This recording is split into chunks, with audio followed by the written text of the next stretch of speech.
Brenda's voice rose sharply, breaking the tension in the room. Fine. Did you hear what I said? Yes, dear, I replied, my tone steady and controlled. You're going on a date with another man this Friday. Her eyes widened with surprise. And you're okay with that? Not at all, I answered calmly. But what other option do I have? Like you said, I don't control you. You're free to do as you please. Her determination was evident in her posture, and the glint in her eyes. So what choice do I have left? She challenged.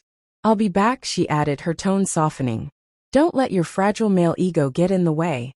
I love you, and I'll make things right. You'll see. I held her gaze, my voice unwavering. You know it's wrong. Her confident demeanor faltered. What do you mean? You know exactly what I mean, I said, watching her closely. Would your parents or mine approve of this? Would they agree with you? Brenda lowered her eyes, unwilling to meet mine.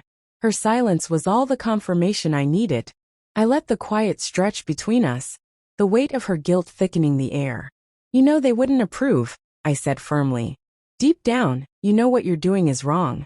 But you said I could do it, she stammered, grasping for an excuse. No, I replied coolly. I only admitted that I couldn't stop you. That doesn't mean I support it. I wish you'd stay with me.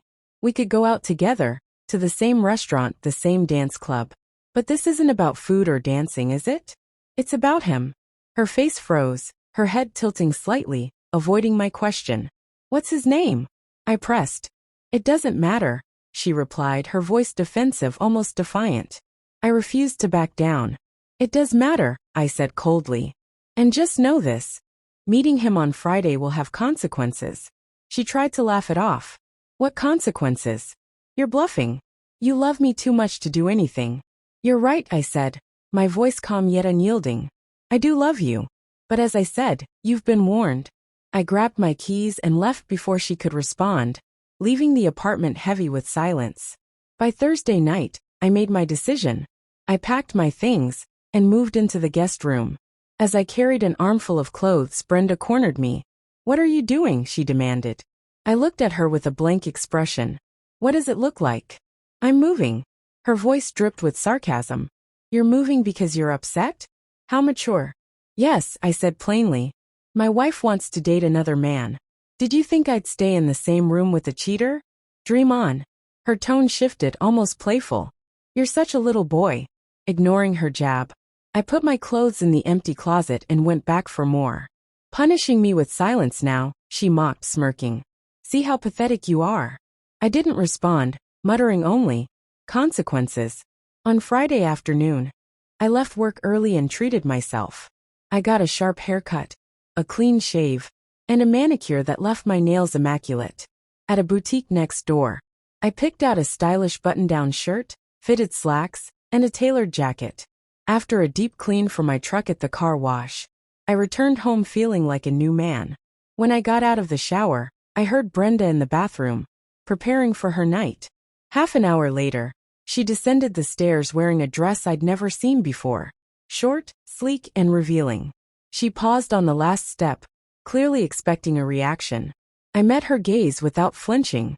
You look stunning, I said flatly. Where are you going? She asked, clearly taken aback.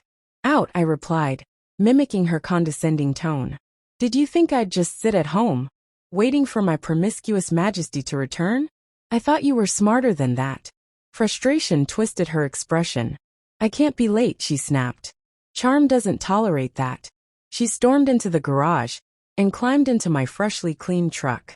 I heard her shout something as she drove off, but I just smiled. That evening I met Charmaine. The wine bar she suggested was intimate yet lively, with soft music playing and a pianist setting the mood. We ordered light meals and shared a bottle of wine. Our conversation flowed effortlessly. Her wit matched mine, and her laughter made me feel truly seen. As the night progressed, we moved to the small dance floor. Dancing with Charmaine felt natural, electric even. Our movements were perfectly in sync, her warmth radiating through every step. At times, our faces drew close, her cheek brushing mine, her lips grazing my skin. It wasn't just a date. It was a revelation. The connection we shared reminded me of what it meant to feel alive. The chemistry between Charmaine and me was undeniable. Our bodies seemed to speak a silent, primal language as we swayed close to each other on the dance floor. Every movement felt electric, every touch intentional. Yet, despite the magnetic pull between us, we both understood the unspoken rules of our situation. I was married. That fact carried its weight, defining what was possible and what wasn't. So we let the evening unfold slowly, savoring the moment instead of rushing it. Over glasses of fine wine, we let our eyes dance with playful flirtation, our conversation effortlessly weaving between humor and deeper reflections. Charmaine had a sharp wit, a keen mind, and a warmth that felt rare. In her presence, I felt a sense of lightness I hadn't experienced in years. Brenda, as I've mentioned before, is beautiful, strikingly so. But the flip side of passion is often jealousy.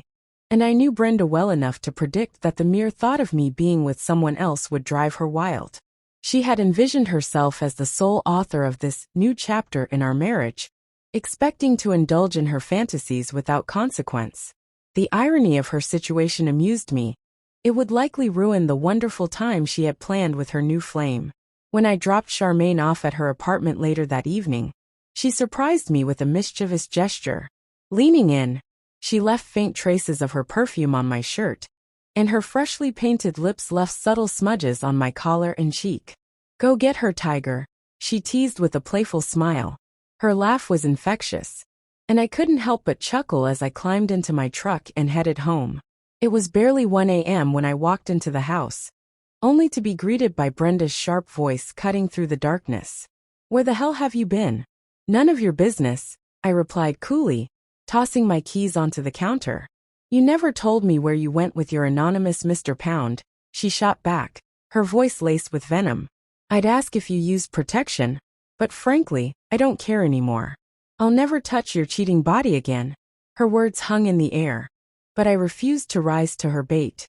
Instead, I responded with deliberate calm. "I had a wonderful time tonight, Brenda. I'm really grateful for it." Her brow furrowed in confusion. "What do you mean grateful?" "Grateful for what?" I let a hint of sarcasm creep into my voice.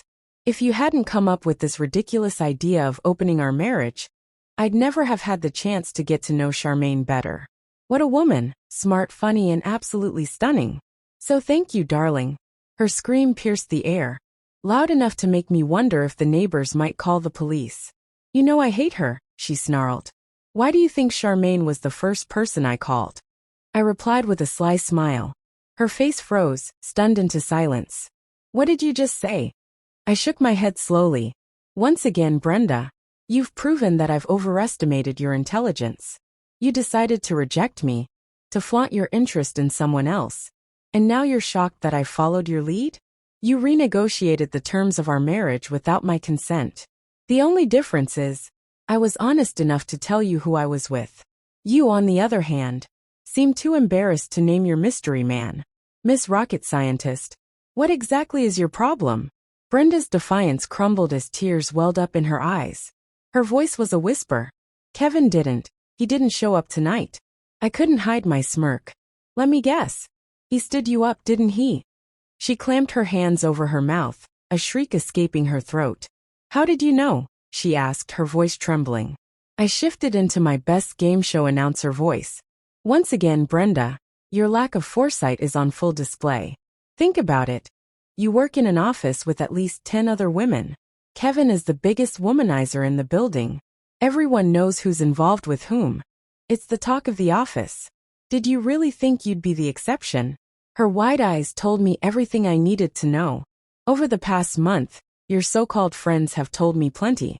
They've watched you pursue Kevin, convinced that he'd left another woman for you. The rumor is that he even booked a room at the Marriott tonight, just for you. But let me guess, he found a better option." Her tears flowed freely now. "Oh, Rick," she sobbed. "I'm so sorry. You're right. I've been such a fool. How can you even stand being married to someone like me?" I looked at her coldly.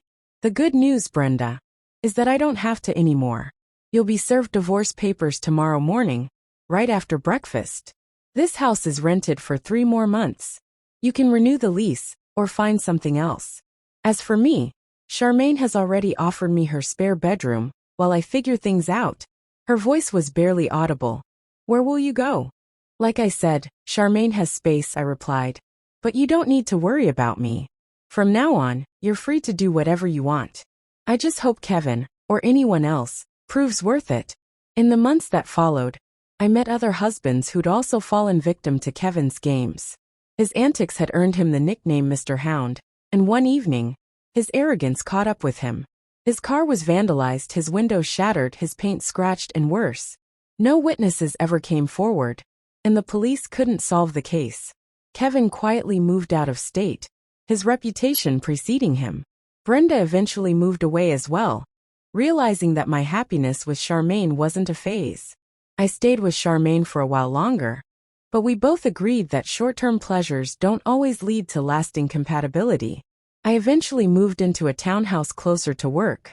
Over time, as I grew older, wiser, and fitter, I reconnected with someone I met at the gym, a coworker whose intelligence and loyalty captivated me. One thing led to another, and I finally found the happiness I'd been searching for.